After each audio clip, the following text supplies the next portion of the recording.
بسم اللہ الرحمن الرحیم۔ السلام علیکم ورحمۃ اللہ وبرکاتہ۔ آج ہمارا 19واں روزہ ہے۔ اس 19 روزے کو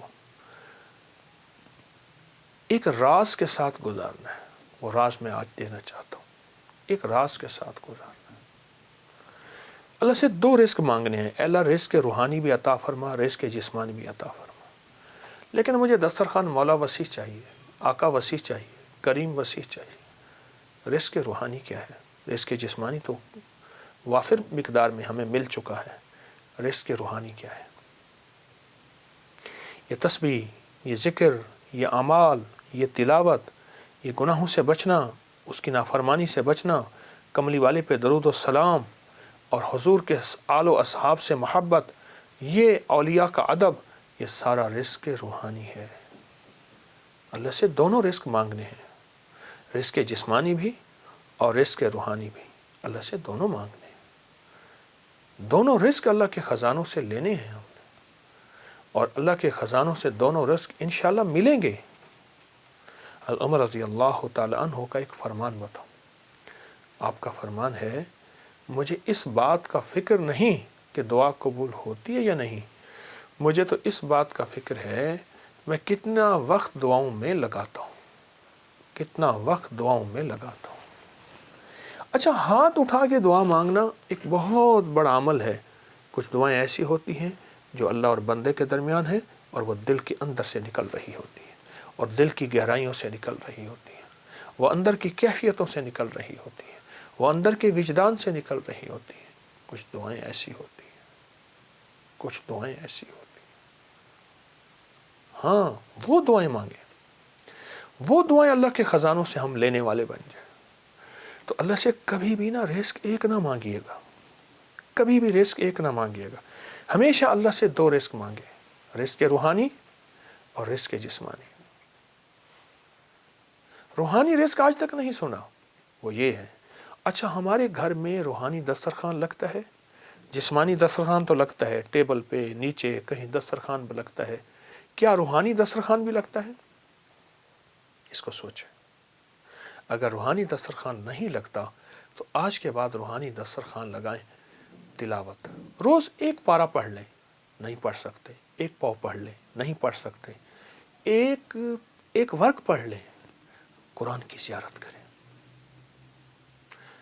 میں ایک مری میں ایک جگہ جانا ہوا، تو وہاں انہوں نے کہا ہمارے گھر میں کسی نے جادو کیا ہوا ہے، ہمارے گھر میں مشکلات ہیں، مسائل ہیں، الجھنیں ہیں، ناکامیاں ہیں، پریشانیاں ہیں، بہت زیادہ پریشانیاں تھیں۔ تو اللہ پاک نے دل میں ڈالا، کشف وغیرہ کے دعوے تو کر نہیں سکتا۔ میں نے کہا آپ کے گھر میں قرآن کی بد دعا ہے، اور پھر میں نے انہیں ایک واقعہ سنایا۔ ایک بہت بڑے درویش تھے، وہ ہر سال ایک جگہ جاتے تھے، چند دن وہاں گزارتے، لوگوں کو اللہ اللہ سکھاتے۔ تو انہوں نے کہا حضرت ہمارے ہاں قریب ایک گاؤں ہے، بستی ہے، ان کے لوگ بہت پریشان ہیں، آپ وہاں بھی تشریف لے جائیں۔ وہاں گئے تو واقعی پریشان تھے لوگ، گھروں میں بیماریاں، جھگڑے، طلاقیں، تکلیفیں، مشکلات، بندشیں، مسائل رزق کے، گھر کے، اولاد کے، بہت پریشان۔ حضرت نے وہاں سے غور سے وہاں پہنچے تو غور سے سارے نظام پہ توجہ فرمائی، دیکھا۔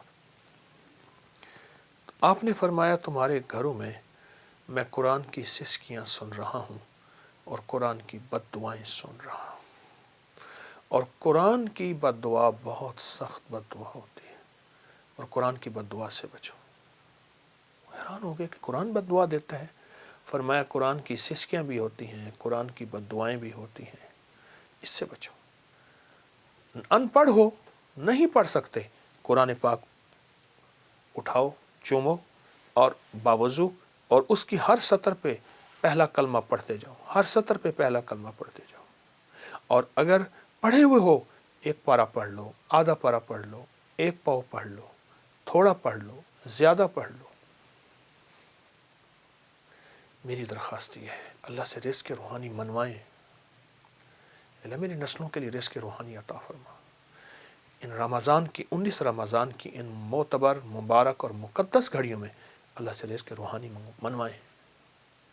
ہمیں دنیا کی کائنات کے خزانے مل گئے، رزق روحانی نہ ملا، ہم کنگلے ہیں، ہم یتیم ہیں، ہم مسکین ہیں، ہم مفلس ہیں، ہم در بدر ہیں، ہم فٹ پاتیے ہیں، ہمارے پاس کچھ نہیں ہے، اور ہمیں رزق روحانی مل گیا تو انشاءاللہ ہم کامیاب ہیں۔ آل رسول، اصحاب رسول کی زندگی میں رزق روحانی وافر تھا، رزق جسمانی کم تھا۔ بڑی بڑی اولیاء کے ہاں رزق روحانی وافر تھا، رزق جسمانی کم تھا۔ یہ ضرور اپنی زندگی میں شامل کریں، اس کا آپ کو بہت فائدہ ہوگا۔